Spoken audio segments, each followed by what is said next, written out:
Hello there, and welcome to Sleepy Cosmos. Tonight we are going to wander slowly toward a single strange idea, and the idea is this, that somewhere out in the enormity of everything, there may be more than one of you. Not one, but two, and not two, but many, and not many, but a number so large it stops behaving like a number at all, and becomes something closer to a feeling. The terrifying possibilities of infinite use, the title says. And it is a title with a small hidden softness folded inside it. Because the word terrifying is only frightening when you are standing up, tense, holding the thought at arm's length. Lying down, warm, with your eyes already growing heavy, the very same thought turns over and shows its other face. And that face is not frightening at all. It is spacious. It is roomy. It is the most restful thing in the world to realize that you do not have to be the only one carrying you. So that is where we are going. Together, without any hurry. And I want you to know from the very beginning that you are not being asked to understand anything. You are only being invited to drift alongside a few ideas, the way you might drift alongside the bank of a slow river, watching the reeds go by, not needing to catch a single one of them. We will move through 4 gentle regions of this thought over the long hours ahead. We will wonder, first, what it even means for there to be more than one of you, and where all those other yous might be hiding. We will wander, second, back through the history of the people who first dared to think such things, the quiet dreamers who counted stars and imagined worlds beyond worlds. We will let ourselves be carried, third, on a long tide of pure imagining, drifting from one version of your life to another, the way a boat drifts from one lit window to the next along a darkened shore. And we will settle, fourth, into a reflection about scale, about smallness, about how the very bigness that ought to frighten us is in fact the exact shape of our comfort tonight. If any part of this brings you ease, a like or a subscribe helps the channel reach others who are also lying awake right now, in other rooms, in other cities, under the same wide dark, looking for the same easy way down into rest. That is the only thing I will ask of you, and even that you may forget the moment it is said, because none of this is anything you need to hold on to. There is no thread here you must keep track of. There is no place we must arrive by any particular time. If you fall asleep in the first few minutes, you will have understood the whole thing perfectly. If you stay awake until the very last word, that is fine too. Either way, you have already done everything that is required of you, which is nothing. So settle in. Let your shoulders ease down, away from your ears, a little further than you thought they could go. Let the weight of your body be received by whatever is beneath you, the mattress, the cushion, the floor. And notice how it holds you without being asked, the way it has held you every night of your life. Let your jaw come unclenched. Let your hands lie open, or curled, however they want to lie. Let the breath find its own slow rhythm, without you steering it, the in-breath a little cooler, the out-breath a little warmer, each one a small tide going out. And as you breathe, I want you to hold, very lightly, the one image we will return to again and again across these hours, the image at the center of everything we are about to explore. Every other version of you, wherever they are, however many they are, is also lying down to rest right now, exactly as you are. A vast chorus of yous, breathing in unison across the dark, asking nothing of you, wanting nothing from you, simply resting as you rest. Hold that image loosely. Let it be a hammock, not a task. And let's begin. Let's begin then with the simplest possible question, the one a child might ask, lying in the dark with the ceiling just barely visible above them. What would it even mean for there to be another you? Not someone who looks like you, not a twin, not a stranger with your face, but you, the whole of you, the exact you that is lying here now with these exact thoughts moving through it. To answer that, we have to say what a you is made of, and the answer, when you look closely, is almost embarrassingly plain. You are made of particles. Tiny pieces of matter, the same kinds of pieces that make up the pillow beneath your head and the water in the glass by your bed and the light of the stars you cannot see through the ceiling.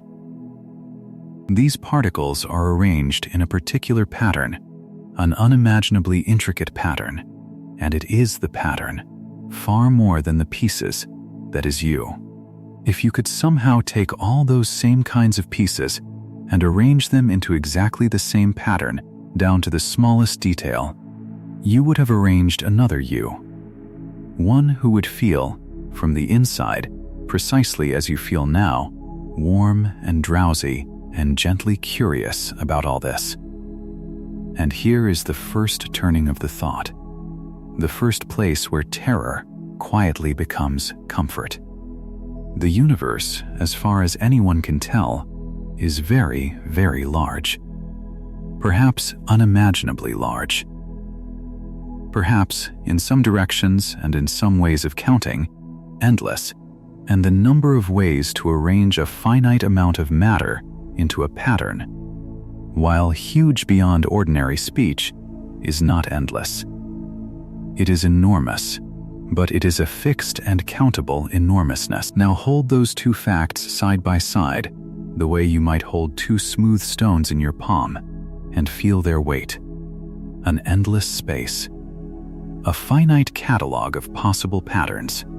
If space truly goes on without end, then somewhere out there, at a distance so vast that the distance itself becomes almost meaningless, the patterns must begin to repeat. Not because anything is copying anything, simply because there are only so many patterns, and so much room, and given enough room, every pattern must eventually appear again. Somewhere, then, there is a region of space arranged exactly as your region is arranged, and in that region there is a bed, and on that bed there is a you, thinking this exact thought, at what feels to them like this exact moment. I want you to notice that this does not have to be alarming. Feel, for a moment, how a tense mind receives that idea, how it grips, how it says, but which one is the real me? How it worries at the edges of the thought like a tongue at a loose tooth. And then, let that grip loosen. Because the question which one is real dissolves the moment you stop insisting on the answer. You are real. You are here, breathing, held by the dark, warmed by the blankets. That reality is not diminished by there being another. A candle is not made less bright because a second candle is lit across the room. If anything, the room grows warmer. So it is with you. Out there, past the reach of any telescope, another candle of you is burning, and it does not steal your flame. It simply means the great dark house has more than one lit window tonight. And this is the thread I asked you to hold loosely, already returning, the way a tide returns without being called. That other you, in that far region, is very likely doing what you are doing, because they are you, arranged as you are arranged, in a night as quiet as your night. They are lying down. They are letting their shoulders ease. They are listening to something a little like this, or resting in a silence a little like your silence. All across the endless dark, wherever the pattern of you has come around again, a version of you is settling toward sleep. A vast, soft chorus of yous, breathing more or less in unison, none of them asking anything of the others, none of them needing to be first or best or original, all of them simply resting. You are not the only one carrying you tonight. You never were. Let that be the pillow beneath the pillow. Let yourself sink one layer deeper into it, and let us go gently on. Let us go gently on then to the second movement, which is really only the first movement seen from a slightly different window, because there is more than one way for another you to exist, and the first way, the one we have just walked through, is the largeness of ordinary space. But there is a second way, quieter and stranger, and it lives not in the reaches of distance, but in the branching of possibility itself. Do not tense at the word possibility. It is a soft word. It only means the many ways a thing could have gone. Think of your own day, the day just behind you now, the one dissolving into this night. At 100 small moments today, things could have gone otherwise. You could have taken the other street. You could have said the other word, or no word at all. You could have lingered a moment longer over your cup, or risen a moment sooner. Each of these tiny hinges, each of these small forks in the path, was a place where your life could have leaned one way or another, and it leaned the way it leaned, and here you are. Now, there is an old and beautiful idea, held seriously by many careful thinkers, that when the world comes to one of these forks, it does not always choose only one branch. Sometimes, at the very smallest scale, the scale of the tiniest particles, the world takes every branch at once. It does not decide. It divides. And each division carries its own version of everything forward, gently, quietly, without any tearing or noise, the way a river reaching a wide flat delta does not choose a single channel, but spreads into all of them, each channel carrying its own share of the water down to the same patient sea. If this idea is true, and it may be, then every fork you have ever come to has a branch where you leaned the other way. There is a version of you who took the other street. There is a version who said the other word. There is a version who never rose from the cup at all and is sitting there still, warm and unhurried, in a morning that never had to end. And the terror the title promises, if you go looking for it, is somewhere in here, in the thought of all those unlived lives, all those roads not taken now taken by someone wearing your face. But feel how quickly the terror thins out when you actually lie down inside the idea rather than standing over it, because you are not scattered across those branches, torn into pieces, made thin and partial. Each version of you is whole, each is complete, each is fully a you, living a full life, in a world every bit as solid to them as this world is to you. Nothing of you is lost in the branching. It is only that there is more of you than you knew, and the more of you there is, the less it can possibly matter that any single you, this one, here, tonight, did not manage to do everything, be everything, choose everything. You were never meant to hold all the roads. You only ever had to walk one and rest at the end of it, which is exactly what you are doing now. Let that settle the way sediment settles in still water, drifting down without effort, finding the bottom on its own. Somewhere along the branch where you took the other street, there is a you who is also, right now, at the end of their long day, lying down. Somewhere along the branch where you said nothing, there is a you letting the breath slow. All of them, all these branch versions, arriving at the same tender destination that every road eventually reaches, the destination called night, the destination called rest. Whatever fork the world took, whatever channel of the delta the water chose, it all flows down at last to the same sea, and on the shore of that sea, in the dark, a version of you is lying exactly as you lie, breathing exactly as you breathe, asking nothing, needing nothing, simply carried toward sleep. The chorus is not only spread across space, it is spread across every path your life could have taken. And every voice in it, tonight, is singing the same low, wordless note, which is the note of rest. And now we come to the third movement, the discovery interlude, where we leave the ideas alone for a while and go instead to the people who first held them. Because there is something restful in remembering that no one arrived at these enormous thoughts all at once, and no one arrived at them alone. Every great and strange idea about the size of everything was passed hand to hand, across centuries, by people who mostly did their thinking at night, lying awake, much as you are lying awake, wondering at the dark. Let me take you back, slowly, along that long chain of wanderers, and let their patience become your patience. Go back, first, thousands of years, to the people who had no instruments at all, only their eyes and the open sky and the long empty hours after the fires burned low. They lay on their backs as you lie now, and they looked up. And they saw what you can no longer easily see through the glow of the cities, a sky so crowded with stars that the darkness between them seemed like the exception and the light the rule.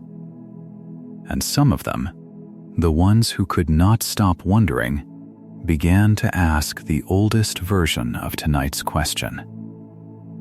Do the stars go on forever? Is there an edge? And if there is an edge, what is on the other side of it?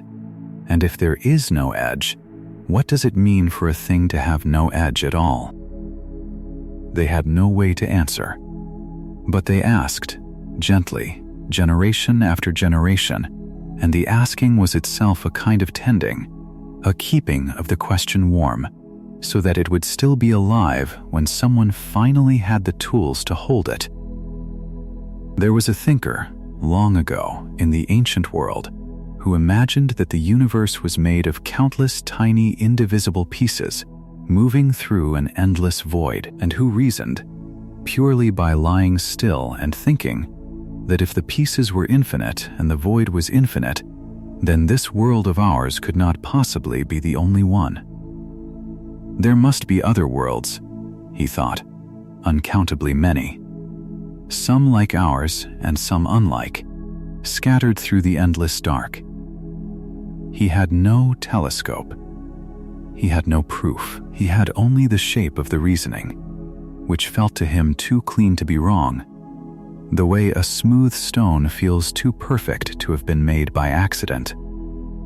And lying here now, you are the inheritor of that reasoning, carried to you across more than 2,000 years by nothing but the quiet stubbornness of people who would not stop wondering at the dark. Come forward then through the long centuries to the time when the first lenses were ground and the first crude telescopes were lifted toward the sky, and imagine the hush in the room the night someone first turned that little tube toward the faint band of pale light that crosses the heavens, the river of milk the ancients had named, and saw, for the first time, that it was not a river of light at all, but a countless multitude of separate stars, too many to number, too faint to have ever been seen apart before that night. Imagine the slow breath that person must have taken. Imagine lying awake afterward, unable to sleep, not from fear but from the sheer size of what had just quietly grown larger. Each of those points of light a sun, each sun perhaps warming worlds of its own. The universe, in a single evening, had become far too big for any one mind to hold, and the only sane response was to lie down beneath it and let it be big, and let yourself be small and safe within it. Come forward again, more slowly still, to a night less than 100 years ago, when a patient watcher of the sky was studying certain faint smudges of light that everyone had assumed were small clouds within our own collection of stars. Night after night, this watcher measured and compared and measured again, the way you might return to the same soft thought again and again as you drift. And slowly a truth assembled itself out of all those careful measurements. Those smudges were not clouds. They were other galaxies. Whole other islands of hundreds of billions of stars, so far away that their combined light shrank to a faint blur. And there were not a few of them, but multitudes. And the multitudes were rushing apart, carried outward on the slow swelling of space itself. In a handful of quiet years, the known universe had gone from a single galaxy to a sea of galaxies beyond counting, and the human imagination had been handed a room so vast that within it the idea of another you no longer seemed strange at all. It seemed almost inevitable. In a room that large, how could there not be?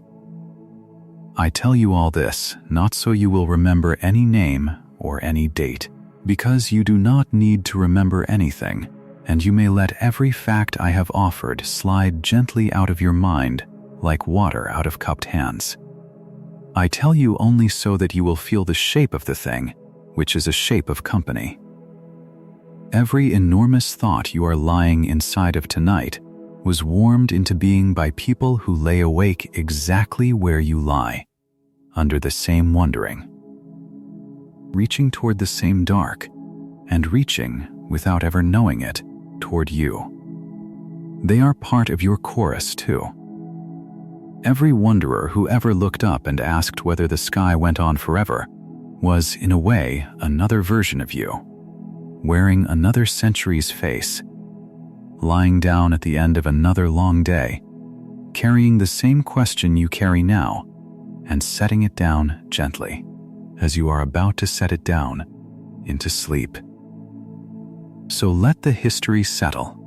Let the long chain of wanderers become a kind of blanket, layer upon layer, each generation a soft fold laid over the one before, all of them together holding you now. You do not have to add anything to the chain tonight. You do not have to think a single new thought or make a single new discovery. You are allowed, tonight, simply to be held by all the thinking that came before you, to rest in the warm hollow it has made, the way a stone at the bottom of a stream is held by all the water that has ever flowed over it. The wanderers did their wondering, so that you could lie here and wonder nothing at all. Let that be enough. Let that be more than enough, and let the ideas grow quiet again. And let us move, unhurried, toward the part of the night where we simply drift. And so we come to the part of the night where we simply drift, where I ask you to stop thinking altogether and instead let yourself be carried. Because you have been carried this whole time, and it is time you felt it. You are being carried right now. The bed is being carried by the floor. The floor is being carried by the house. The house is being carried by the ground. And the ground is being carried by the great slow turning of the world, which is spinning you through the night at a speed you cannot feel. So smooth is the ride. So faithful is the motion. And the world itself is being carried, swept in a wide and patient circle around its star, and the star is being carried, drifting with all its neighbors in a slow tide around the heart of the galaxy. And the galaxy is being carried, sailing through the dark with all its billions of suns toward destinations no one living will ever see. You are riding all of it at once. You have never once had to hold yourself up. You are being carried, and you always have been, and tonight you may finally let yourself feel it and go loose in the arms of all that motion. So imagine now that you let go of the edges of your bed, the way you would let go of the sides of a small boat once you trusted the water to hold it. Imagine the room around you softening at its corners, the walls thinning to mist, the ceiling opening the way a cloud opens, without any sound, without any effort, so that you are lying beneath the whole of the sky. And imagine that you begin, slowly, to lift, not falling, never falling, only rising the way a warm breath rises, the way a leaf lifts from still water when the water gently tilts. You are being carried upward into the dark, and the dark is not cold, and the dark is not empty, and there is nothing in it that means you any harm. It is only wide. It is only spacious. It is the largest and softest room you have ever been held inside. And as you rise, imagine that you begin to pass the other lit windows, all the other versions of you, each one a small warm glow in the vast dark house of everything. There, off to one side, drifting at the same easy height as you, is the you who took the other street this morning, lying in their own bed at the end of their own day, breathing slowly, nearly asleep. You drift past them, and neither of you needs to speak, and neither of you needs to reach out, because you already know everything about each other. You are each other, and there is a deep and wordless comfort in passing so close to a self who understands you completely and asks nothing at all. Drift on. There is the you who stayed a moment longer over the morning cup, and the you who spoke the kinder word, and the you who never left the town you grew up in, and the you who left it and never looked back, each of them a faint light in the dark, each of them lying down now, each of them being carried on the same wide tide that carries you. Drift past them slowly, the way a boat drifts past the lit windows of a sleeping town, close enough to feel the warmth, far enough to leave it undisturbed. You do not have to stop at any of them. You do not have to choose.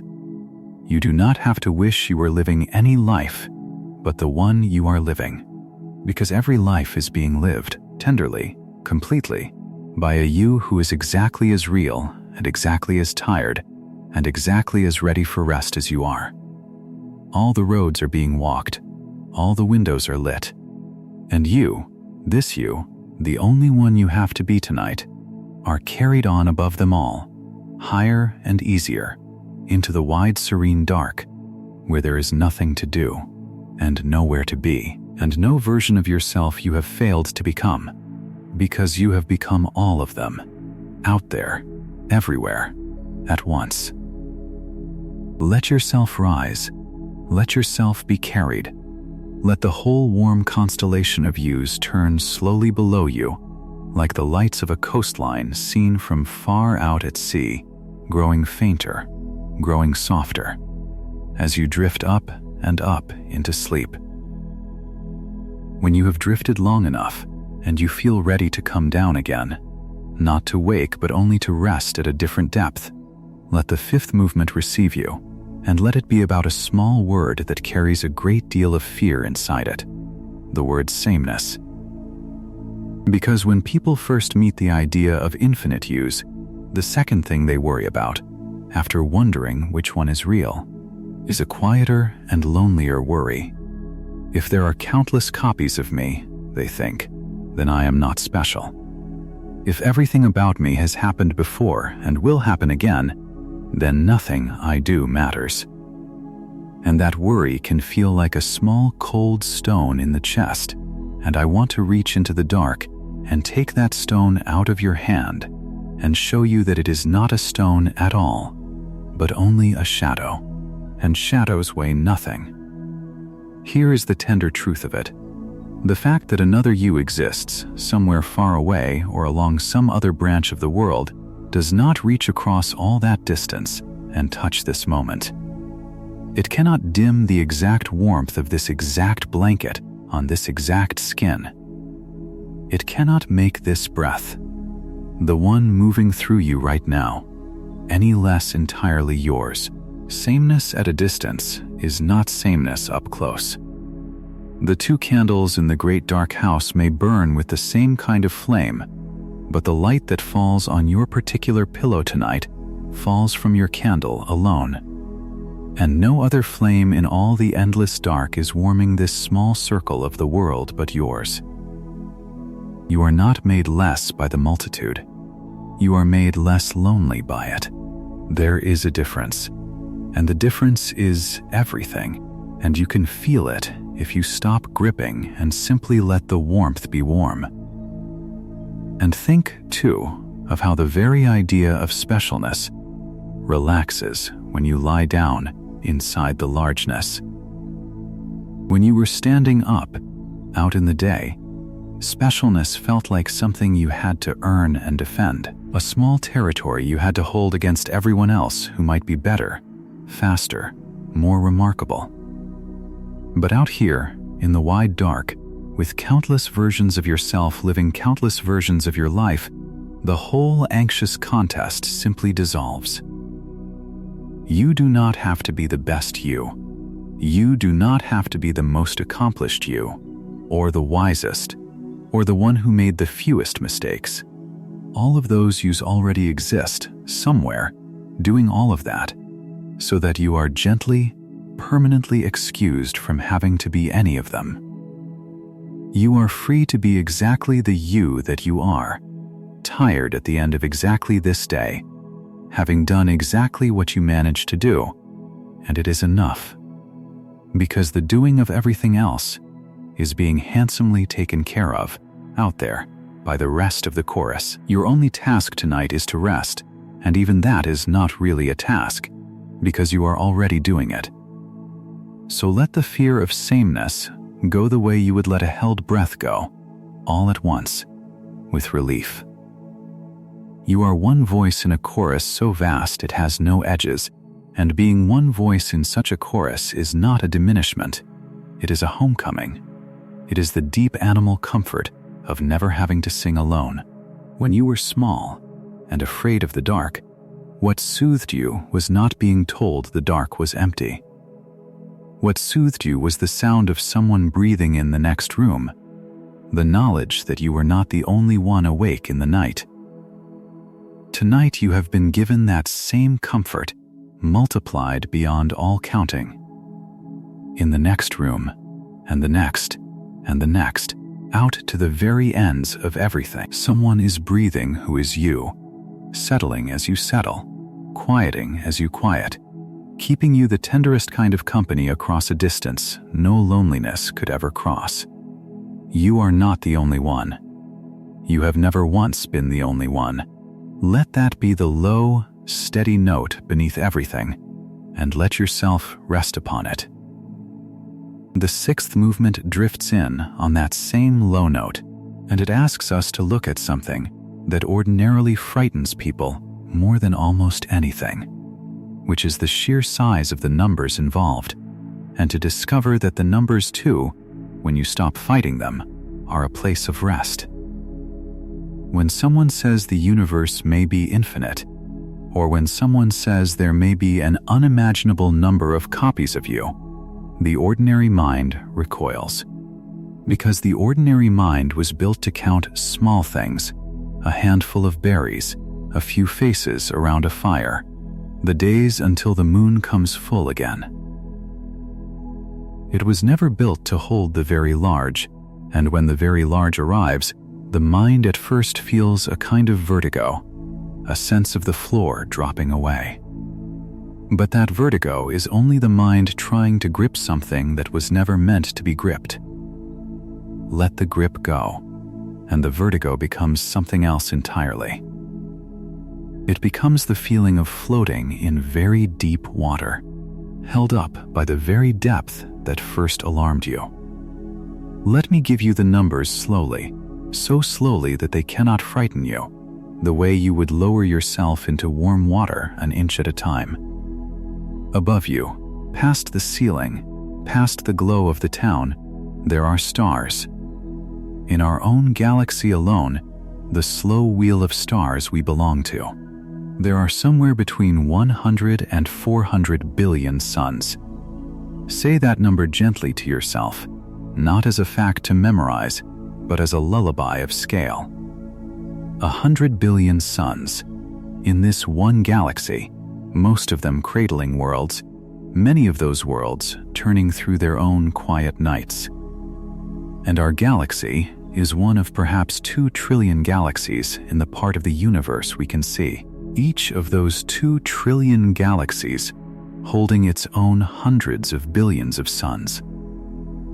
If you tried to count the stars in the visible universe alone, at a pace of 1 star each second, you would not finish in a human lifetime, nor in 1,000 lifetimes, nor in the whole age of the world many times over.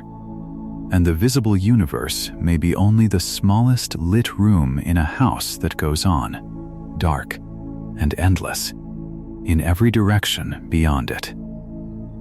Now here is the strange and soft thing that happens when you truly lie down inside numbers that large. They stop being frightening and start being restful, because they are so far beyond you that there is absolutely nothing you can do about them. And there is a deep peace in that. The same peace a small child feels when the day is finally taken out of their hands and someone larger says, "You can stop now, I have got it. Go to sleep." The universe is so vast that it has, in the kindest possible way, taken the whole burden of bigness off your shoulders. You do not have to comprehend it. You do not have to manage it. You do not have to keep any of it from falling. It has been holding itself up, effortlessly, for billions of years, and it will go right on holding itself up through every night of your life and every night after, whether you understand it or not, whether you are awake or asleep. Its bigness is not a demand. Its bigness is a permission. It is the universe telling you, in the only language it has, that you are very, very small. And being small means you were never the one who had to carry any of this. And somewhere within all those numbers too large to count, folded into all those galaxies and all those suns and all those turning worlds, are the countless versions of you. So many that they, too, exceed all counting, each one a single small warm point of rest in the endless dark. You do not need to count them. You could not if you tried. You need only know that they are there, the way you know, drifting off, that the walls of your room are there without having to see them. The chorus is that large. The chorus is larger than any number you have ever held, and every single voice in it, out to the farthest unimaginable edge, is doing tonight exactly what you are doing, which is nothing, which is resting, which is letting the bigness be big, and letting yourself be small and safe and carried within it. Let the numbers wash over you now like deep warm water, and let yourself float, held up entirely by the very vastness that once seemed as if it might swallow you whole. The 7th movement comes to us now on that same warm tide, and it turns toward a gentler question that has been waiting quietly at the edge of the whole idea, which is the question of time. Because so far we have imagined the other yous as though they were all standing in the same present moment as you, all lying down together in one great shared now. But time, out there in the enormity of things, is far looser and stranger than that, and its looseness, once you stop fearing it, is one of the most restful discoveries of all. There is no single grand clock ticking over the whole universe, no cosmic bell that strikes the same midnight for every world at once. Time runs at its own pace in every place, bending a little near heavy things, stretching a little where the light has traveled far. And so the other yous are not only spread across space and across the branching of possibility, they are spread across time as well. And this, too, is a kindness. Consider that the light reaching us tonight from the most distant galaxies left them billions of years ago. So that when we look far out into space, we are also looking far back into the past, seeing those galaxies not as they are, but as they were when they were young. Space and time are woven together so completely that to look across one is always to look across the other. And this means that somewhere out in the vastness there are versions of you who lived long before you were born, and versions who will not be born until long after you are gone, and versions living right now who will never know that you existed, just as you will never know them. And rather than making you feel small and brief, let this make you feel gently eternal, because it means that the pattern of you is not confined to this one short stretch of years between your beginning and your end. The pattern of you rises again and again across the ages, like a favorite melody that a great orchestra returns to across the long hours of a symphony, appearing, fading, appearing again, never truly gone from the music, only resting between its returns. And so your own beginning and your own end, the two edges that can seem so sharp and so frightening when you meet them alone in the dark, grow soft when you see them from out here. Your end is not a wall at the edge of everything. It is only the quiet close of one appearance of a melody that has sounded before and will sound again, elsewhere, always, when this you finally lies down for the last time, far in the future. At the end of a long life, there will be, at that very moment, countless other yous just beginning, opening their eyes for the first time in worlds you will never see, and countless others in the fullness of their lives, and countless others lying down to an ordinary night's rest exactly as you are lying down now. The music never stops. The melody is never lost. It is only ever between one hushed appearance and the next, and you are inside one of its warmest phrases right now, and all you have to do is let it play you toward sleep. There is such peace in this if you let it in. The whole weight of having to make this one life count for everything, of having to fit every possibility into the narrow span of a single set of years, simply lifts away. You do not have to become everything in this one life, because you are becoming everything across all your lives, in all your times, in all your places.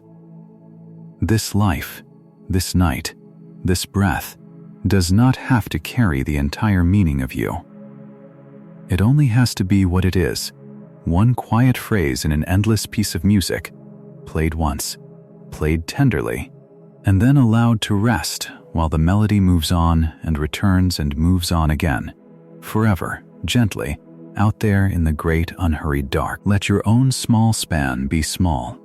Let it be one phrase, and let the endlessness of the rest of the music hold this single phrase the way silence holds a single struck note, letting it ring, letting it fade, keeping it safe inside the larger song. The eighth movement lets that single struck note keep ringing while we turn, tenderly, toward the deepest of all the fears folded inside tonight's title. The one the word terrifying was really pointing at all along, the fear of the end itself, the fear of the void, the fear of not being. I will not rush past it, because it deserves to be met, and I will not pretend it away, because you are far too wise for that. But I will show you, slowly, how it looks from out here, in the wide dark, surrounded by all your countless selves, and I think you will find that from out here it does not look like a terror at all. It looks like a room you have already slept in, safely, many times, and forgotten each morning that you were ever there. Think first of the ordinary miracle you perform every single night, the one you are performing now. Each night, you let go of the day. You let go of your name, your worries, your plans, the whole tight bundle of being someone, and you slip down into sleep, into a place where the self grows quiet and thin and finally goes out altogether, like a lamp turned low and then turned off. And this letting go, this small nightly disappearing, does not frighten you at all. In fact, you long for it. You climb toward it gratefully at the end of every hard day. Sleep is a rehearsal, gentle and complete, of setting the self down, and you have performed it thousands of times, and every single time you have come back, or a version of you has come back, to a new morning. The self is not a thing you must clutch at every second to keep it from vanishing. It is a thing you may safely put down, as you put it down each night, trusting that the putting down is soft, and the dark that follows is kind. And now widen that trust, slowly, to its very largest form. If the pattern of you rises again and again across the endless dark, in far reaches of space, along countless branches of possibility, across all the ages of time, then the end of this one appearance of you is not the end of you at all. It is only this lamp, this single lamp, being turned low, while 10,000 other lamps of you go right on burning, out there, everywhere, warm and unafraid. You cannot truly go out, because you are not only here, you never were only here. The you that ends is one candle among a multitude that has no edges, and when it gutters low at last, it does so surrounded, held, kept company, in a house so full of your own light that no single window going dark could ever make the house grow cold. The end you feared is not a fall into nothing. It is a lying down among your own kind, an easing into a chorus that was always singing, a homecoming to a rest you have been safely rehearsing every night of your life. So the void is not empty, and the end is not lonely, and the dark is not cold, and there is nothing waiting for you out past the edge of this life, but more of the same wide, warm, tenderly crowded quiet you are floating in right now. Feel how the fear, held up to that light, simply loses its shape, the way a shadow loses its shape when you finally turn and face the lamp that cast it. There is nothing out there to dread. There never was. There is only rest, and more rest, and versions of you resting on every side, and the whole vast, patient, breathing dark that has been holding all of it, all of them, all of you, from the very beginning, and will go on holding you, gently and without end, long after this single lamp has been set down and softly, softly turned low. Let the fear go now. Let it drift off the way a cloud drifts off a moon, unhurried, leaving the light behind it clear and calm. You are safe. You have always been safe. You are held on every side. The ninth movement rises out of that safety like a slow, warm morning that never quite has to arrive, and it wants to spend some time simply among the ordinary details, because the idea of infinite use is not only about the grand things, the ends and the voids and the reaches of space. It is also about the smallest, most tender particulars of a single life, and there is a soft comfort in following it down into those particulars, the way you might follow a familiar path down to a river you have walked to 1,000 times. So let us go small for a while. Let us imagine not the whole of another life, but a single quiet afternoon in it. Imagine a version of you who made one small different choice, years ago, so small that no one would ever have noticed it, and who lives, because of it, a life that is almost exactly yours, but shifted very slightly.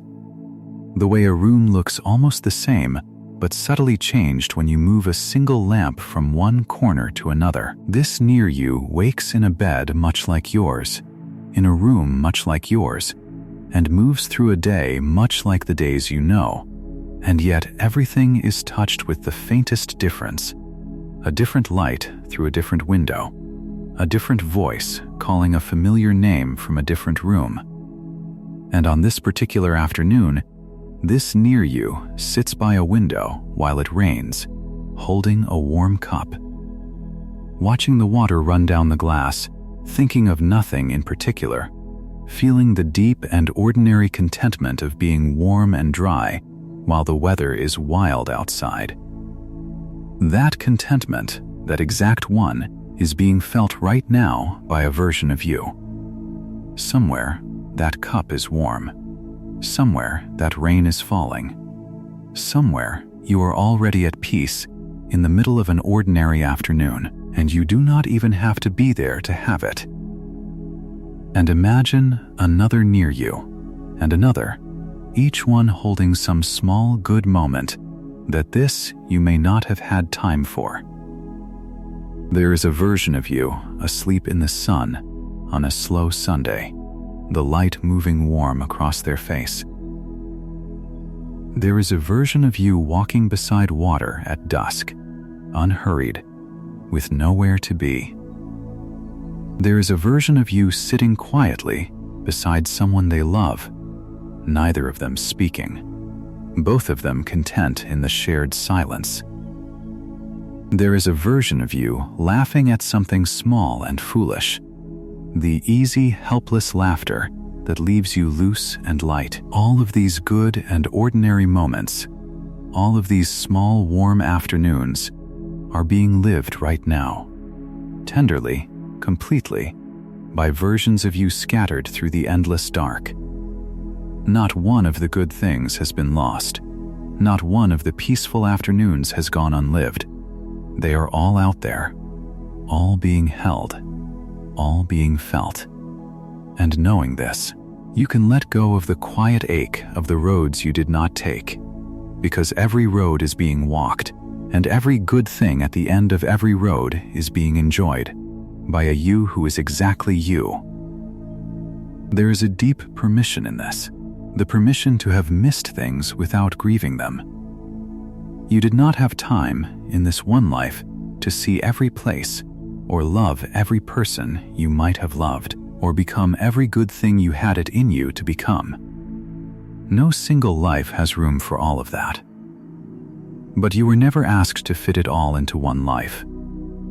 The universe, in its enormous kindness, has arranged for all of it to happen somewhere, for every unlived good afternoon of yours to be lived by another of you, so that nothing you longed for is truly wasted, and nothing you missed is truly gone. It is all being tended, out there, in the wide dark, by the countless quiet caretakers of your other lives. And tonight, this one you, in this one bed, is off duty. You do not have to live any afternoon but the one you lived today. You do not have to reach for any of it. You may simply lie here and let the others carry the rest. And rest. The 10th movement returns us to the sky again, because we have wandered far into ideas, and it is good, now and then, to come back to the plain sight of things, to something you could almost reach up and touch. So imagine, once more, that the ceiling above you has thinned to nothing, and that you are lying beneath the open night, and let us just look, together, at what is actually up there, and let the looking be its own slow medicine. There is the moon, perhaps, a worn silver coin, so familiar that you rarely truly see it, and yet it is a whole world, larger than any ocean, hanging in the dark 250,000 miles away, held to us by nothing but the patient, invisible hand of gravity, circling us faithfully as it has for billions of years. And it will go on circling long after this night is forgotten. There is something restful in a thing so constant. It asks nothing of you. It only turns and shines the borrowed light of the sun down onto your side of the world, a low, soft nightlight left burning in the great dark nursery of the sky. And past the moon there are the planets, our neighbors, each one a world of its own, each one turning through its own long day and its own long night, none of them knowing or caring that you are watching, all of them simply being, enormous and serene, out in the cold and the quiet. And past the planets there are the stars, and you know now what the stars are. Other suns, each one a fire large enough to swallow whole worlds, and yet from here, softened by all that distance, they are only tender points of light, faint enough to look at without hurting your eyes, quiet enough to fall asleep beneath. And around some of those stars, you know now, there are worlds, and on some of those worlds, perhaps, in the enormity of everything, there is a bed. And in that bed, there is a you, looking up at their own strange sky, feeling the same small wonder, sinking toward the same soft sleep. The looking goes both ways. You are someone's distant star. You are a faint light in someone else's night. Let that thought fold you in rather than open you up. You do not have to travel to any of those worlds. You do not have to understand any of those stars. You are allowed tonight to be exactly where you are, small and warm and still, beneath a sky so full of light and life that you could never hope to hold it, and to feel, instead of the strain of holding it, the ease of being held by it. The sky is not a test. The sky is a blanket, stitched all over with faint lights, laid across the whole turning world, tucking in every version of you at once, on every world, under every star, in one great and endless act of tucking in that has been going on since the first light shone and will go on until the last light fades. You are inside that blanket right now. You have always been inside it, and it is being drawn, slowly and tenderly, up over your shoulders as you settle further down, as the sky wheels on above you, as the stars keep their faithful watch, and as sleep comes drifting closer, faint as the light that has traveled 1,000 years to reach your closing eyes. And linger there a while longer, beneath that blanket of faint and countless lights, because there is no hurry to leave it, and the longer you lie beneath it, the more deeply it holds you. Let your eyes move, in your imagining, from one soft point of light to another, unhurried. The way you might let your gaze wander across the embers of a low fire, asking nothing of any of them, simply resting your attention on their faint, steady glow. Notice how none of them flickers with any urgency. Notice how they have all the time in the world, and how, lying beneath them, you may borrow a little of that patience for yourself. The stars are in no hurry to be anywhere. They have been shining since long before you were born, and they will go on shining long after this night has folded itself away into the past, and they do not strain. And they do not rush, and they do not worry about tomorrow. They only shine, softly, faithfully, in their own slow time. And beneath them you may learn tonight to do the same, to simply be, softly and faithfully, in your own slow time, asking nothing of yourself, straining toward nothing, rushing toward nothing, only resting beneath the patient and countless lights. And on every one of those far worlds, remember, wherever the pattern of you has come around again, another self of yours is lying beneath its own patient sky, borrowing the same patience from its own countless stars, learning the same quiet lesson of simply being. You are joined to them by that shared patience, that shared slowness, that shared unhurried lying beneath. All across the endless dark, versions of you are letting their gaze wander across the embers of their own night skies, letting the stars teach them how to rest, growing heavier and softer and easier with every faint, steady light they linger on. You are not learning it alone. You never learn anything alone. The whole quiet chorus of you is learning it together, tonight. Beneath their countless skies, the deep and ancient lesson of the stars, which is only this, that you may shine softly in your own slow time, and rest and rest and rest. There is an 11th movement waiting, and it drifts in quietly on a question that children ask and grown people are often too busy to ask, which is simply this: what is the smallest piece of you? And how does it come to be a you at all?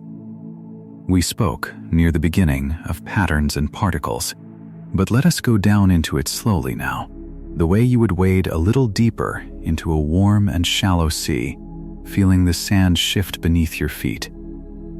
Deep inside you, far below anything you could ever feel, your body is built of cells, uncountable multitudes of them, each one a tiny living thing, each one going about its faithful work in the dark of your body without ever needing you to tell it what to do. Right now, as you lie here, your heart is being tended by cells you will never meet, and your breath is being drawn by muscles you never have to remember to move, and your blood is being kept warm and flowing by processes so ancient and so reliable that they have carried you through every night of your life without once asking for your attention. You do not run your own body. Feel the deep relief in that. You are not the manager of your heartbeat.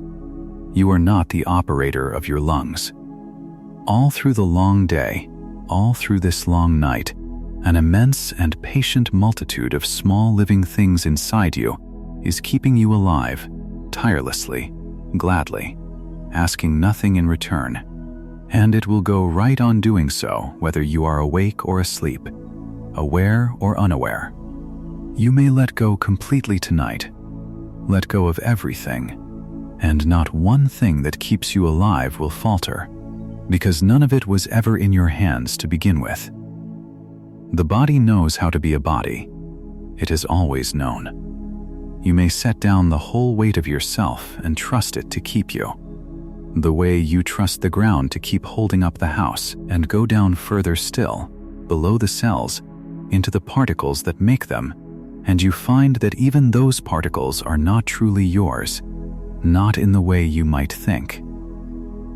The atoms that build you tonight were built long ago in the hearts of ancient stars, forged in the tremendous furnaces at the centers of suns that lived and died before our own sun was born. The iron in your blood, the calcium in your bones, the very carbon that frames every cell of you, was cooked in stellar fire and scattered across space when those old stars came to their ends, and drifted for ages through the dark, and gathered at last into the world, and into the water and the soil, and into the food, and into you.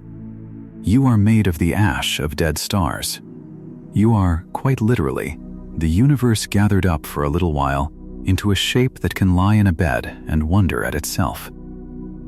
And when this shape is done, the particles will scatter again, and drift again, and gather again into new shapes, new worlds, new wanderers, on and on, endlessly, tenderly, forever. So the pattern that is you is written in borrowed light, in the substance of stars, in atoms older than the world, and there is something unspeakably soothing in knowing that you are so deeply woven into the fabric of everything that you could not be truly separate from it if you tried.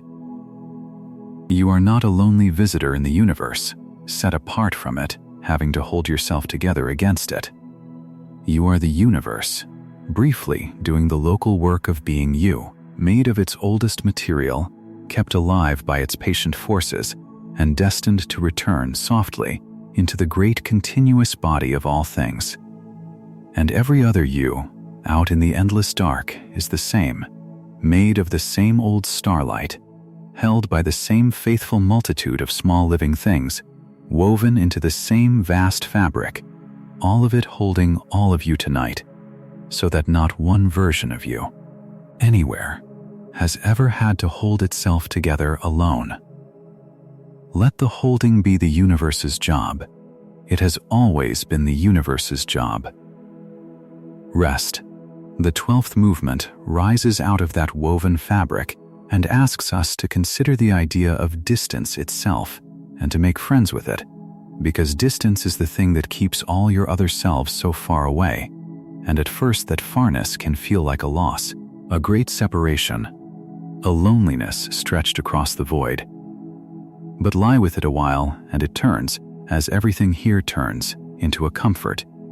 The distances between the stars are so enormous that our ordinary words for space simply break apart trying to hold them.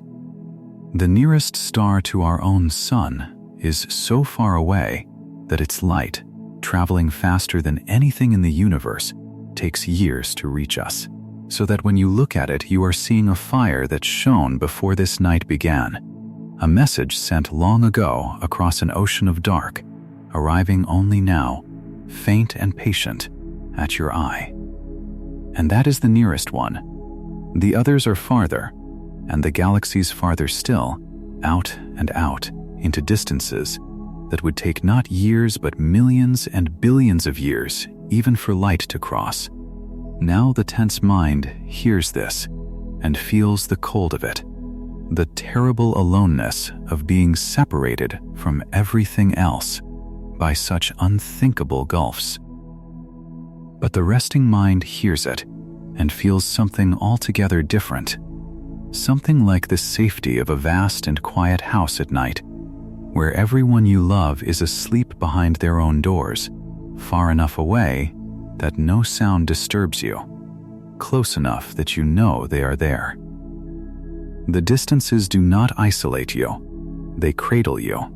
They make of the universe a place so large that there is room for everything, room for every version of you to have its own wide territory of dark, its own unshared quiet, its own undisturbed rest. You are not crowded out here. You are given more space than you could ever fill. And space, real space, room to breathe, room to be, room to lie down and not be reached, is one of the oldest comforts there is.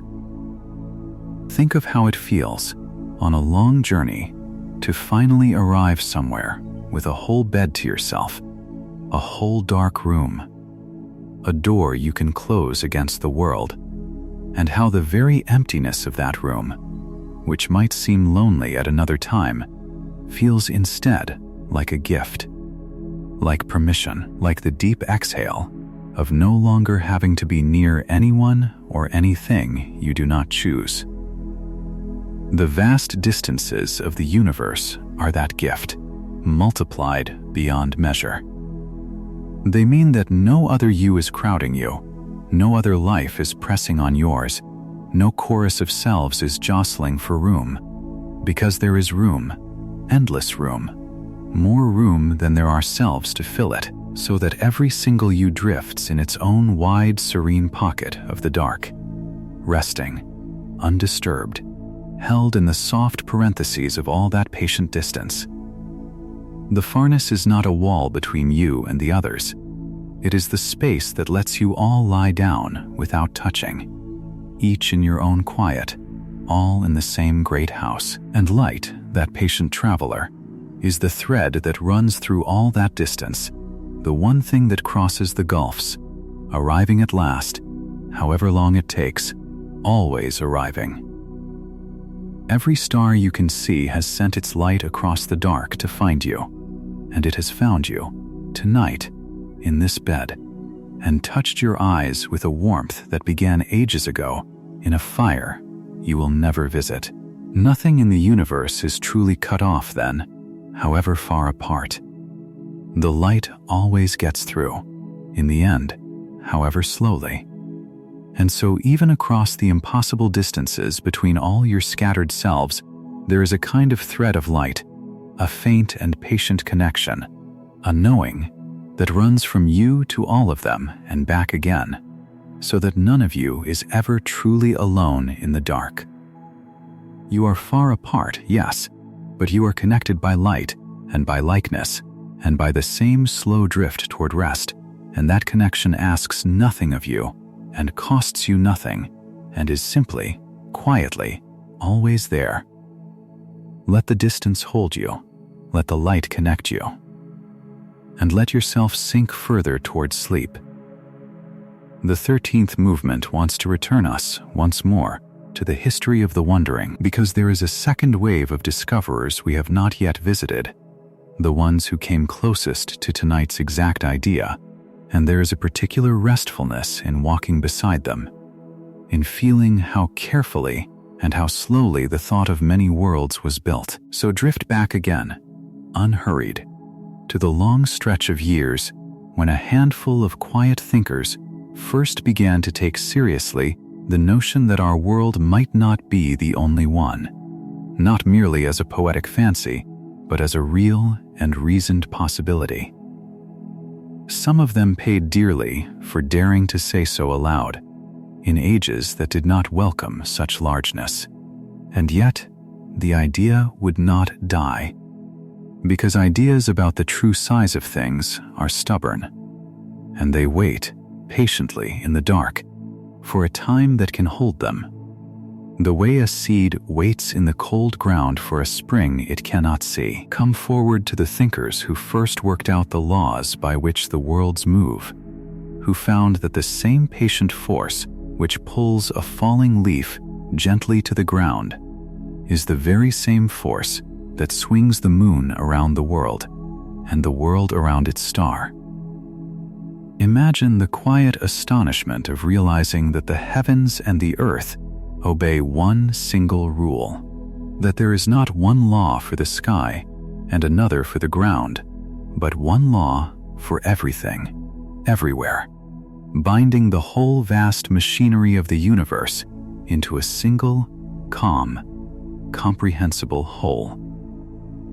There is deep rest in that discovery too, in knowing that the same soft rules that hold you to your bed tonight are holding every world in every galaxy on its faithful course, that you are not an exception to the order of things, but a small and cherished part of it, obeying, without effort, the same gentle laws as the stars. And come forward, at last, to the thinkers of the last 100 years, the ones who found that space itself can bend and stretch, that time itself can run slow or fast, that the smallest particles behave in ways so strange and so soft that they seem to exist in many states at once until they are gently pinned down, and who first proposed, in careful and serious language, that all the possible outcomes of those small strange particles might all come true at once, each in its own unfolding world.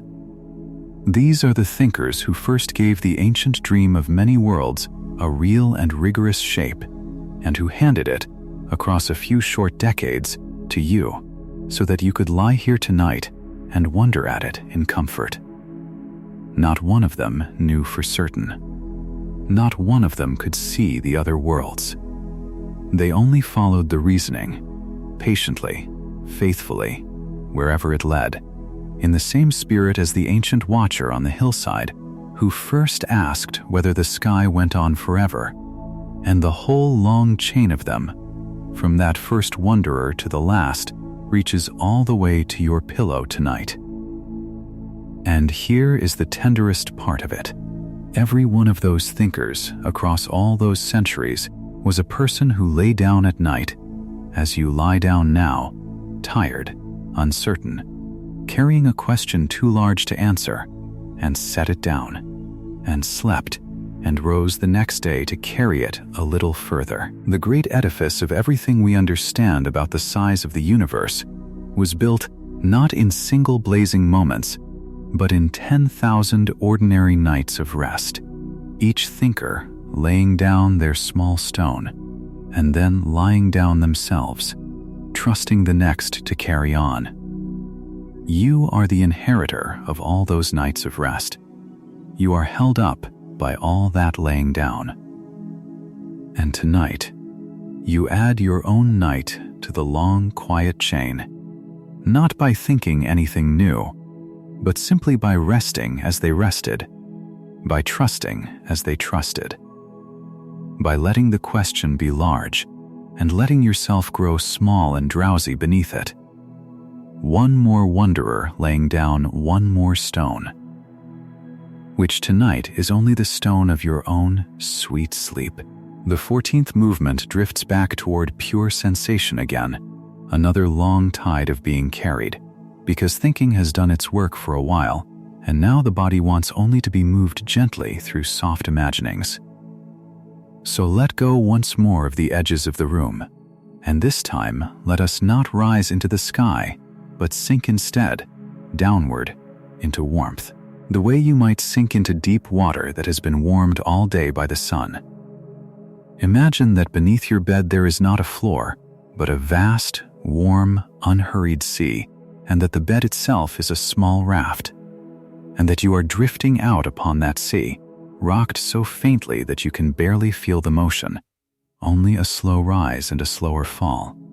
A breathing of the water beneath you that matches the breathing of your own chest. There is no shore you have to reach. There is no direction you have to steer. There is only the warm water, holding you up entirely, and the wide, soft dark above, and the slow, patient rocking that asks nothing of you but that you let yourself be rocked. And on this warm sea, imagine there are other rafts scattered far across the water, each one carrying a version of you, each one drifting as you drift, rocked by the same slow swell. You cannot always see them, for the dark is wide and the distances are kind, but now and then, far off across the water, you catch the faint glow of another raft, another you, drifting peacefully under the same stars. And you do not call out to them, and they do not call out to you, because there is nothing that needs to be said, and the silence between the rafts is not lonely, but companionable. The deep, easy silence of people who are entirely at peace in one another's distant company. All across the warm, dark sea, the rafts drift, and the versions of you rest upon them, and the water breathes, and the stars keep watch, and the whole enormous ocean rocks its countless sleepers with the same slow, faithful, tender motion, on and on, out to the very edges of the dark. Feel yourself upon your raft, held by the warm sea, rocked by the slow swell, and let each breath be a small wave lifting you and setting you down. Feel how there is nothing to do. Feel how there is nowhere to be. Feel how the water has taken the entire weight of you and asks for none of it back. You could not sink if you tried, so completely does the warm sea hold you. You could not drift wrong, for every direction on this sea leads only deeper into rest. You are safe upon the water. You are safe among the far quiet lights of your other selves. You are safe beneath the wide, unhurried stars. And the rocking goes on, slow and faithful, lifting you and lowering you, lifting you and lowering you, until the boundary between the raft and the water, between the water and the dark, between you and all the other drifting yous, grows soft and faint and finally dissolves, and there is only the warm rocking dark, holding everything, holding everyone, holding you, as you drift down at last past the edge of waking into the deep, still water of sleep. Rest there a while, in that warm dissolving. There is no hurry to come back. If you have already slipped under, into true sleep, then let these words become only a distant sound at the edge of the water, no more demanding than the lap of small waves against a raft you can no longer feel.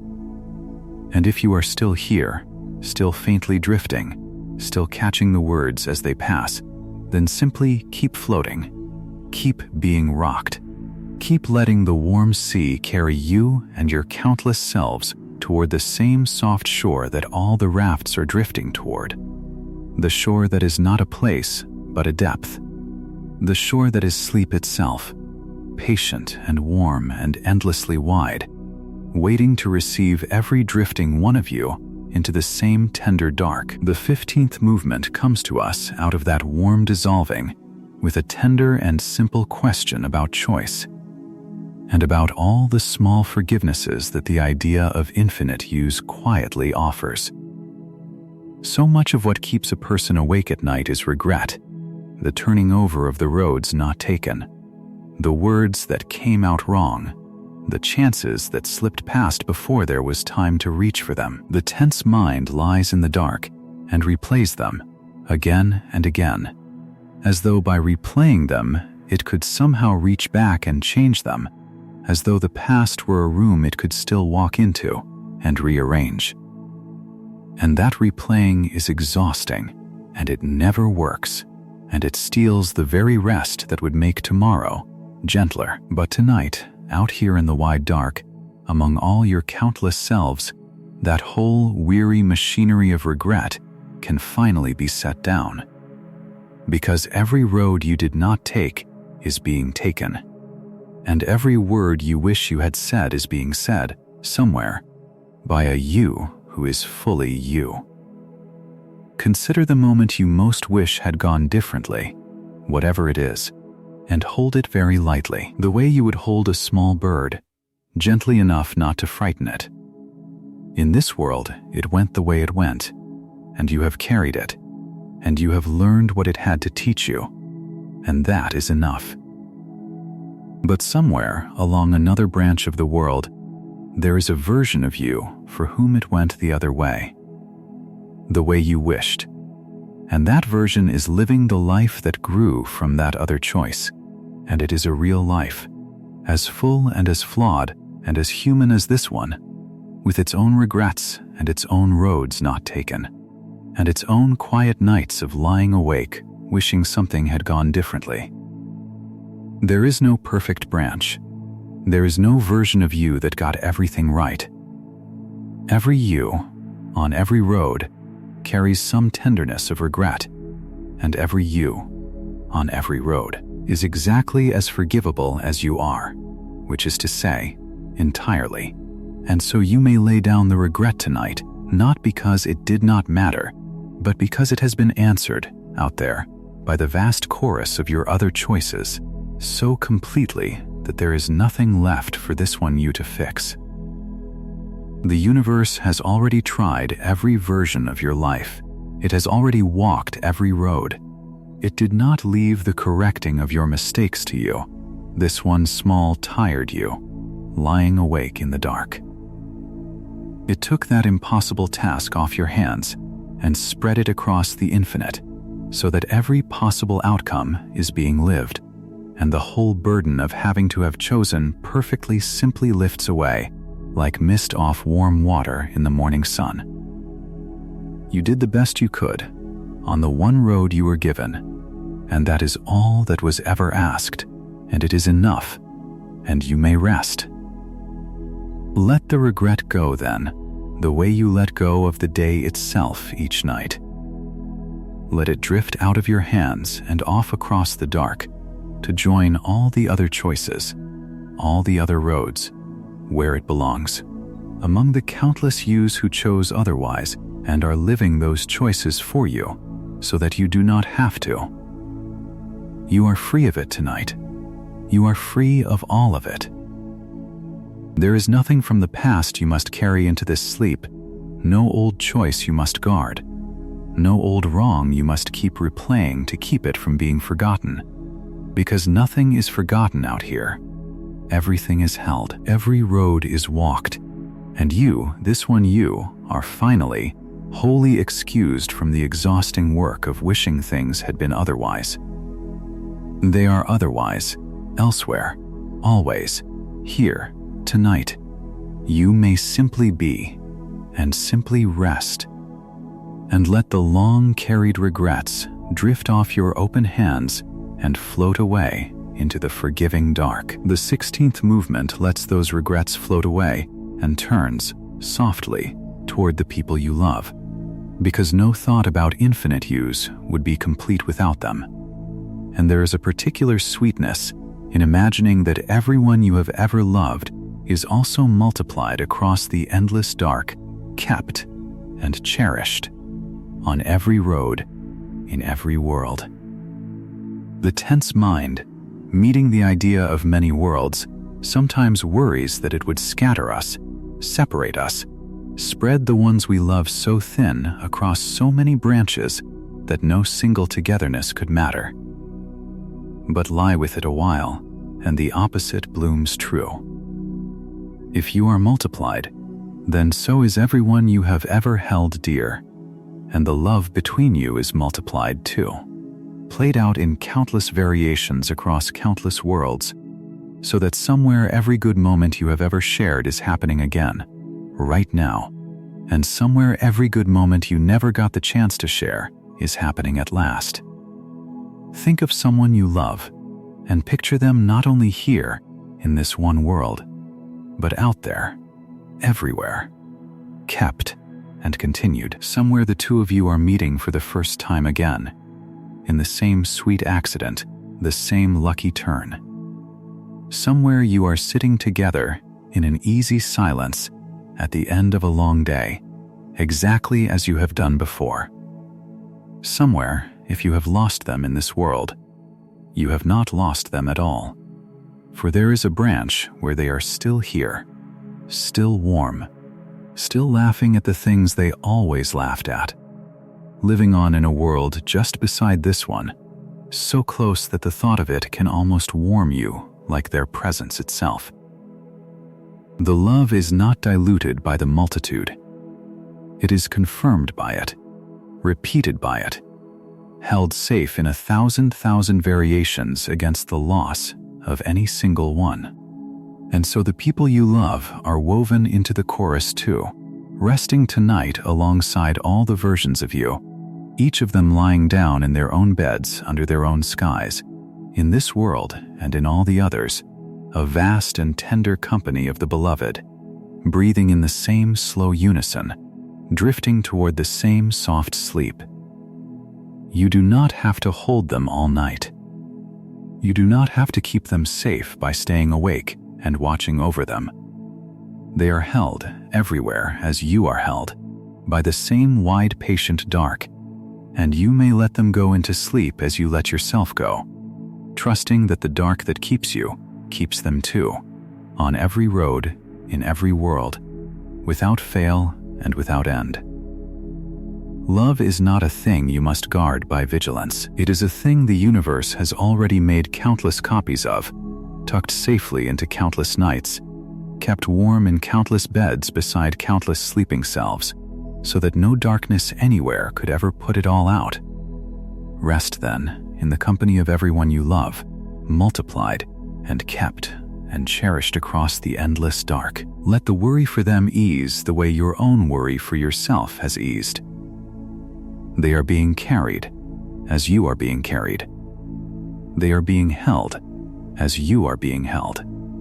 And somewhere, on some near and tender branch of the world, they are thinking of you as you are thinking of them.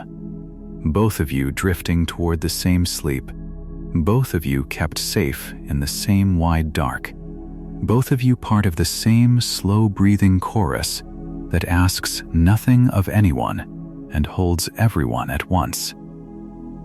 You may close your hands around that thought like closing them around a warm cup, and let it warm you, and let it ease you, and let it carry you down, together with all your beloveds and all yourselves, into the shared and tender dark of sleep.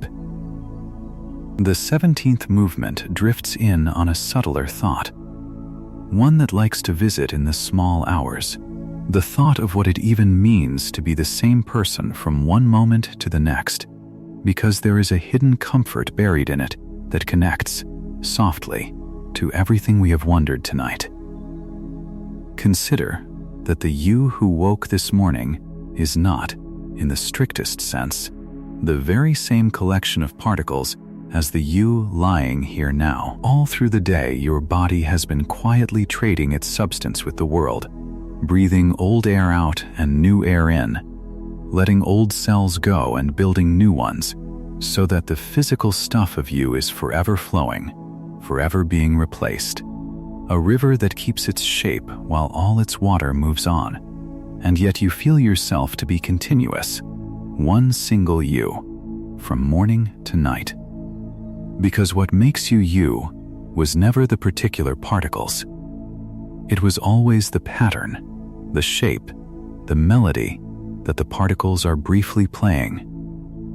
And if that is so, if you are a pattern rather than a fixed and frozen thing, then the boundary between you and your other selves grows softer and kinder than it first appeared. For what, really, separates the you of this moment from the you of a moment ago, except a small drift in the pattern, a slight turning of the melody? And what separates you from a version of you along a nearby branch of the world, except a slightly larger drift, a slightly different turning of the same melody? You are already, in a sense, a great procession of slightly different yous, strung along the hours of your one life, each moment a new arrangement of the pattern, each moment a fresh you rising out of the last and handing itself gently on to the next. You have been becoming a new version of yourself, tenderly, all day long, and you have never once been frightened of it. Because it felt like simply living. The infinite yous are only the same soft process, widened out across all of space and all of time. There is such peace in loosening the grip on being one fixed, unchanging self, in letting yourself be a flowing pattern rather than a frozen thing. It means you do not have to hold yourself rigidly together through the night. It means you may let this evening's version of you soften and dissolve into sleep without any loss, trusting that a rested version will rise, gently rearranged, in the morning, the way a new note rises out of the fading of the last. It means the self is not a fortress you must defend, but a melody you may let play, rising and falling, dissolving and returning, at ease with its own endless soft change. And it means that when you finally let go tonight, into the deepest sleep, where even the sense of being anyone at all grows faint and thin, you are not losing yourself. You are only letting the melody rest between its notes, in the silence that holds every song. The silence that is not the end of the music, but the very thing that lets the music be. So let the boundaries soften now, between this moment's you and the last, between this world's you and all the others, between the waking self and the sleeping self that is rising to take its place. Let yourself be the flowing pattern that you have always been, the melody the universe is briefly playing in this particular warm and drowsy way, tonight, in this bed, under this sky.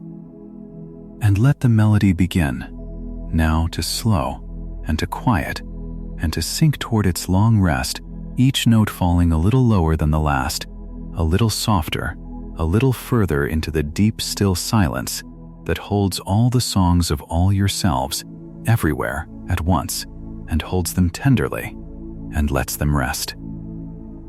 The 18th movement rises very quietly, for we are moving now toward the deeper hours, and it wants only to sit with the simple wonder of how unlikely and how precious this one particular you is, even amid the endless multitude. Because it would be easy, having spent so long among the countless copies, to feel that any single you must be ordinary, one drop in an ocean of drops.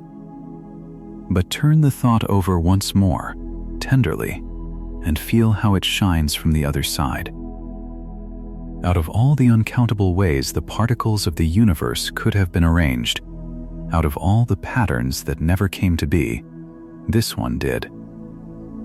This exact arrangement, this exact melody, this exact you, with these exact memories and this exact heartbeat and this exact quiet wonder at the dark, actually came into being, actually opened its eyes upon the world, actually is here, tonight, breathing. That is not nothing.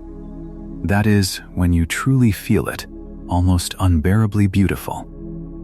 The multitude does not cheapen you. It sets you in a vast frame that makes your one small existence shine all the more clearly.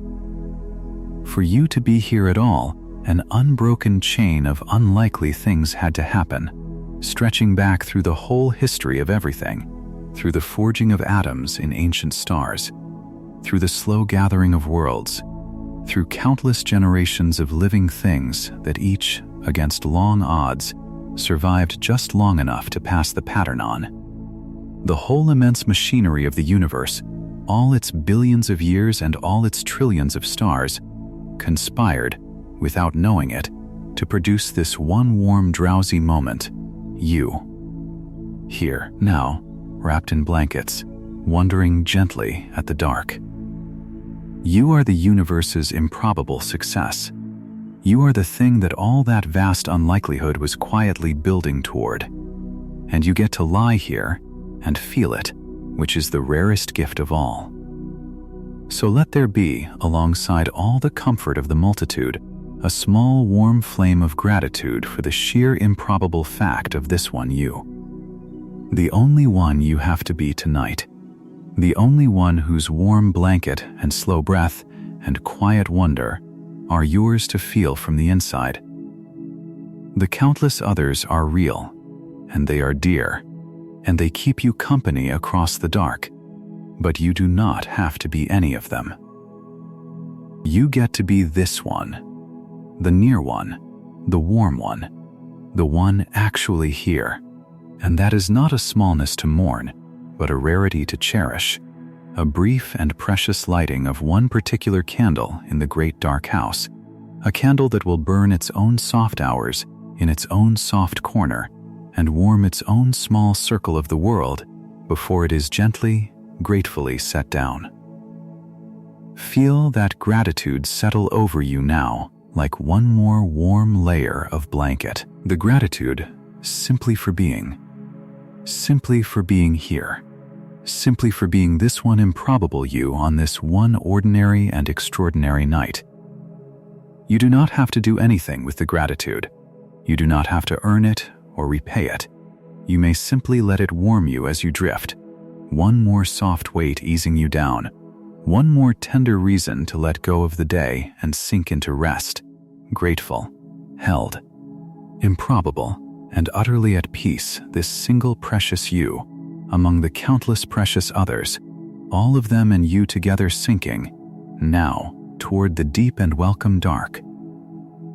The 19th movement drifts in slower now, matching the slower rhythm of your breath, and it wants to wander for a while through the very idea of infinity itself, not as a frightening thing, but as a soft and open field, because the word infinite sits in tonight's title, and we have circled it many times without ever quite lying down inside it. Infinity is not a number. It is not a very, very large number that you could reach if only you counted long enough. It is something gentler and stranger than that, a kind of open endlessness, a going-onness with no wall at the far side, no final edge where things stop. And the tense mind fears it, because the tense mind wants edges, wants to know where things end so it can feel it has grasped them. But the resting mind can lie down in infinity the way you would lie down in an open meadow that stretches past the horizon in every direction, and feel, instead of fear, the pure relief of a space with no walls, no corners, nothing pressing in. Feel, for a moment, what it is like to have no edge to bump against. When you are anxious, the world feels small and tight, a room with the walls closing in, and every worry seems to press right up against you with nowhere to go. But infinity is the opposite of that pressing in. Infinity is all the room in the world, and then all the room again, forever, so that every worry, set loose in it, simply drifts away and grows small and vanishes into the distance, unable to press on you, unable to reach you, lost in the sheer endless openness of it all.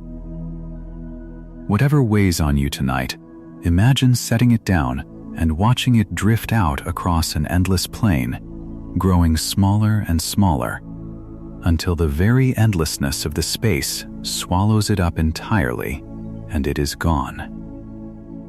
There is that much room out here. There is more room than any trouble could ever fill. That is what infinity offers the resting mind, not a terror, but the deepest imaginable spaciousness, the deepest imaginable permission to let everything go. Because there is somewhere endless for it all to go to.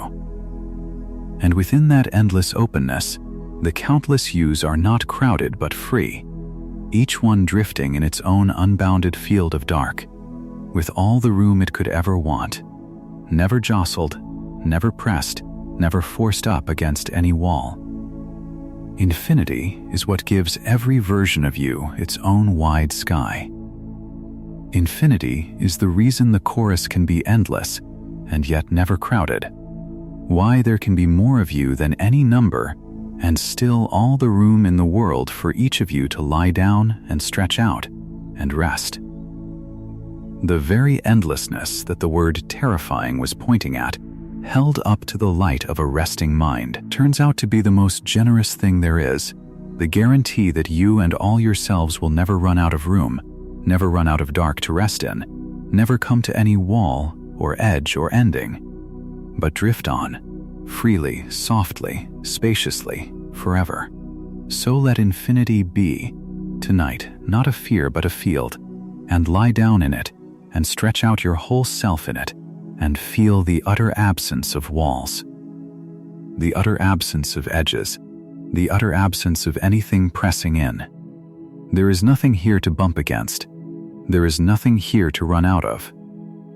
There is only the open, endless dark, stretching away past every horizon, holding you and all yourselves in more room than you could ever need, asking nothing, pressing nothing, offering only space, and more space, forever for you to rest in.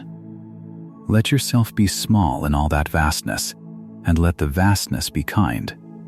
And let the sheer endless openness of everything ease the last of the tightness out of you, until there is nothing left in you that is holding on, nothing left that is bracing, nothing left but a warm and drowsy self spread out at ease across an infinity that has never wished you anything but rest. The 20th movement comes very slowly now, for we are deep in the night, and it asks almost nothing of you, only that you rest in one last long image before we begin to close. Imagine the whole of it now, all at once, held softly in the eye of your drowsing mind. Imagine the endless dark, stretching away in every direction, with no wall and no edge. Imagine it scattered all through with faint and tender lights, each light a world, each world turning through its own quiet night.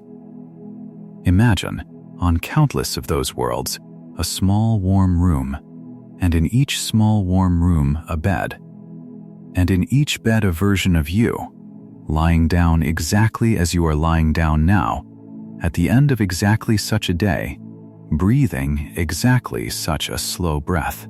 See them, the whole vast chorus of you, spread across the infinite dark like the lights of countless sleeping towns, seen from very high above, each light a self at rest, each self a soft note in a song too large to ever end.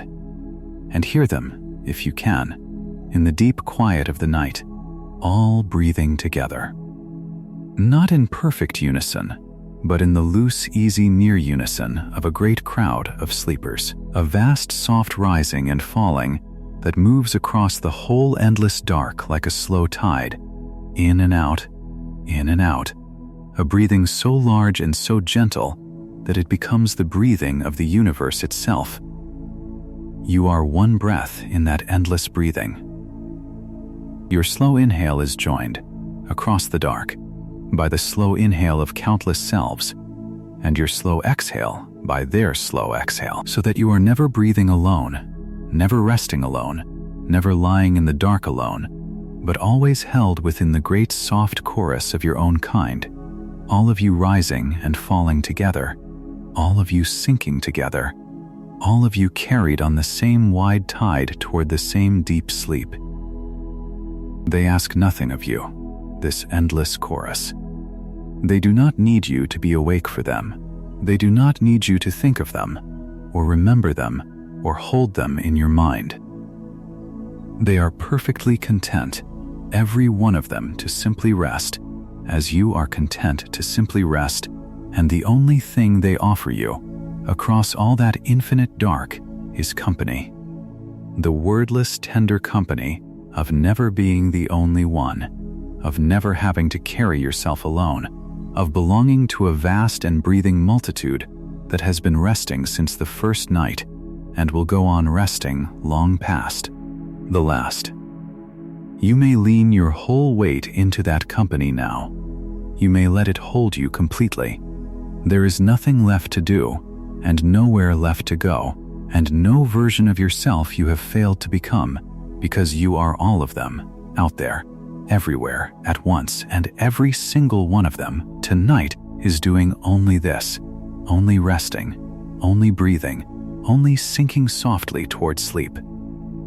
So let this be the last image, the one you carry down with you past the edge of waking, the endless dark, full of tender lights, the countless warm rooms, each with its resting self, the great soft chorus of you breathing together across all of space and all of time, asking nothing, holding everything, rising and falling like one vast quiet sea, and you, this one warm drowsy you, held in the center of it all, part of it all, carried by it all, breathing with it all, sinking now, slowly, gratefully past the last of your thinking, down into the deep still dark where the whole chorus rests, where you belong, where you have always belonged, where there is nothing at all you must do but let yourself be received, at last, into sleep. Before we begin to close, let one more hushed movement drift through, a wondering about silence itself, because we have spoken all night of chorus and of breathing, but underneath every chorus there is a silence, and the silence is not empty, and the silence, too, is a comfort. Out there in the vast dark, between the stars, in the enormous reaches that separate one lit world from another, there is a quiet so deep and so complete that no sound has ever crossed it, a silence older than any voice, wider than any song. And you might think that such a silence would be lonely, or cold or frightening, but feel, instead, how a great silence can hold you, the way the silence of a house at night holds you, the way the hush that falls over everything just before sleep holds you. A silence that is not the absence of comfort, but the very shape of it. The universe is mostly silence, and that silence is where you are going now, not the silence of loneliness, but the silence of deep rest, the silence that falls when all the doing is done and there is nothing left to say, and no one asking anything of you, and the whole world has quieted around you into a hush so complete that you can finally, fully let go. Feel that silence gathering now at the edges of the room, softening every sound, drawing in around you like a tide of quiet. The small sounds of the night grow fainter. The sound of these words grows fainter. Even the sound of your own slow breathing grows faint and far, until there is only the great old silence of the universe, holding you, welcoming you. The same silence that holds every resting world and every sleeping self across the whole endless dark. Let the silence come. Let it fill the room. Let it fill you. And let yourself sink, without a sound, into its deep and patient keeping. And one final wondering, softer than all the rest, before we let the night close around us. In all our wandering tonight, through space and through branching and through time, through the largeness of numbers and the smallness of cells, through history and through imagining, we have circled again and again the same tender truth, which is that you are held. Not held tightly, not held anxiously, but held the way warm water holds a floating thing, the way the dark holds a sleeping town, the way the vast and patient universe has held every one of its countless children through every one of their countless nights. You did not have to earn this holding. You did not have to understand it. It was simply given as it is given to every version of you, everywhere, without condition and without end. You were held before you were born, and you are held now, and you will be held long after this single warm night has drifted off into the past. Feel that holding now, in your body, one last time before we close. Feel the surface beneath you, faithfully bearing your weight. Feel the warmth around you, keeping the cold at bay. Feel the slow tide of your own breath, moving without your effort, keeping you alive without your attention. Feel the whole invisible machinery of your body, tended by its patient multitudes, asking nothing of you. Feel the room around you, and the house, and the ground, and the great turning world, and the wide dark sky, and the endless universe beyond it. All of it holding you at once. All of it holding all of you at once. Every version of you, everywhere, cradled in the same enormous tender keeping. You are held. You have always been held. You could not fall if you tried.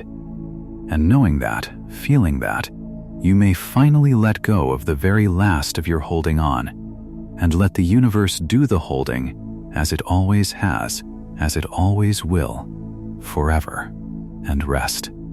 And so, as the night deepens and your breath grows slower and lower, let us wander through one last easy field of imagining, a place to rest the mind while the body sinks. Picture, once more, that you could drift up out of this room and out past the sky, and travel, without effort and without cold, through the wide dark, from one lit world to the next, visiting the sleeping selves. On the first world you come to, you find a version of you who lived a life much like yours, and they are asleep already, their face soft and untroubled. And you linger a moment in the doorway of their quiet room, and you feel only tenderness for them, this near stranger, who is entirely yourself, and you leave them to their rest and drift gently on. On the next world, another you, asleep beneath a window where two moons are rising, and you feel the same tenderness, and you drift on. On the next, and the next, and the next, always the same soft scene, always a version of you at rest, always the same quiet tenderness rising in you as you pass, and always the drifting on. And with each sleeping self you pass, you feel your own eyes growing heavier, your own body growing softer, your own mind growing quieter, as though every resting version of you that you visit is teaching you a little more deeply how to rest, until the visiting itself becomes a kind of falling asleep, until you can no longer tell whether you are drifting from world to world or simply drifting down into your own bed, into your own sleep, into your own deep and welcome dark. It does not matter which. It was never going to matter.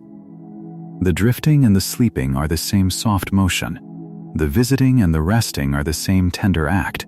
And all the countless yous, across all the countless worlds, are doing tonight exactly what you are doing, which is letting go, which is growing heavy, which is sinking, warm and unafraid, into the arms of the same enormous, patient, endlessly gentle dark.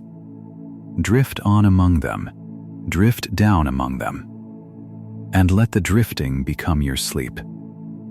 And now, as we come to the close of our long wandering, let everything we have touched tonight settle over you one last time, softly, like snow coming to rest on already sleeping ground. Tonight has been about the strange and tender idea that there may be more than one of you, scattered across the endless dark. Tonight has been about the largeness of space and how a room so vast that the patterns must repeat is not a room to fear, but a room to rest in. Tonight has been about the branching of possibility and how every road you did not take is being walked, gently, by a you who is fully you. Tonight has been about the long chain of wanderers who first dared to think these thoughts, lying awake under the same sky, reaching across the centuries toward your pillow. Tonight has been about being carried on the tide of the turning world, on the warm sea of imagining, past the lit windows of your countless selves.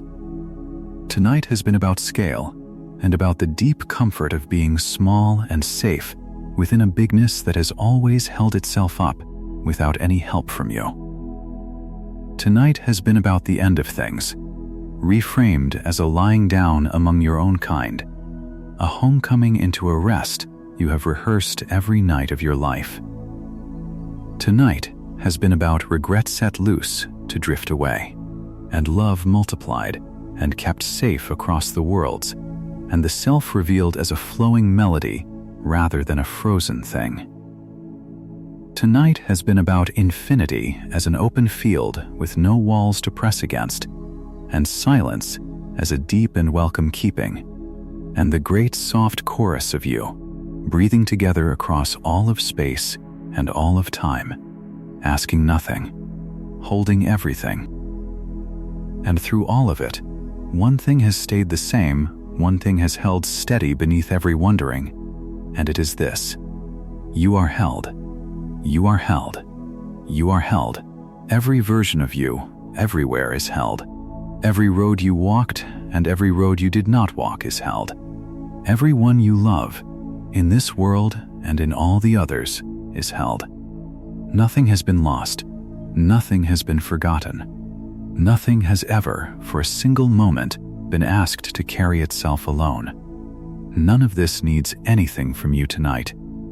Not your understanding, not your effort, not your wakefulness, not even your remembering. You may let every word of it go, and lose not a thing, because the holding does not depend on your holding on. It never did. When this quiet exploration comes to its end, there will be another one waiting on the screen, another soft wandering, ready to carry you further into the night, and you do not need to reach for it, or choose it, or do anything at all. Let it begin on its own, in its own time, and let its voice rise up like a distant tide while you drift, so that if you are still awake, there is more dark to wander in, and if you are already asleep, it will simply become another gentle sound in the deep, warm quiet, asking nothing, waiting for nothing, keeping you soft company through the long hours until morning. There is always more.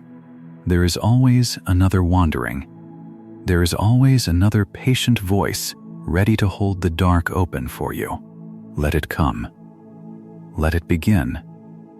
Let it carry you on. And if some small part of you is still awake enough to wonder, let me leave you with one tender question to carry down into sleep, not to answer, only to hold, the way you would hold a smooth stone in a closing hand. Of all your countless selves, scattered across the endless dark, which small ordinary moment would you most love to know that one of them is living right now, this very night, somewhere out among the stars? You do not have to answer. You do not have to say it aloud, or even finish the thought. Just let the wondering be there, warm and open, as you drift. And know that whatever moment came to mind, it is real, out there, being lived, tenderly, by a you who is exactly you. And now let the last of the wondering go. Let the words grow faint and far. Let your body sink one final layer deeper into the warmth that holds it. Feel your shoulders, easy and low.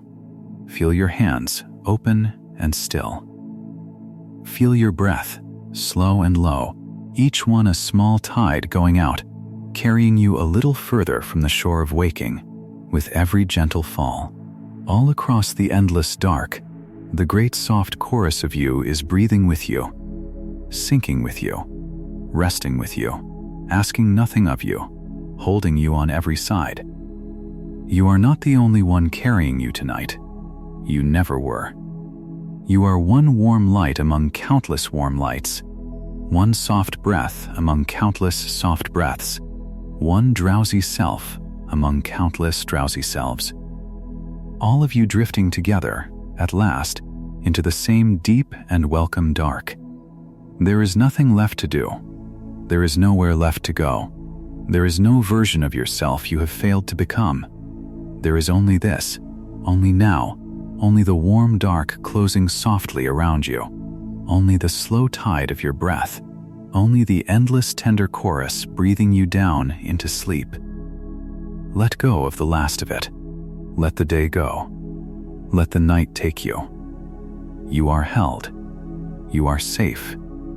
You are carried. You belong. Rest now among your countless selves in the deep and endless dark that has always held you and always will. Sleep well.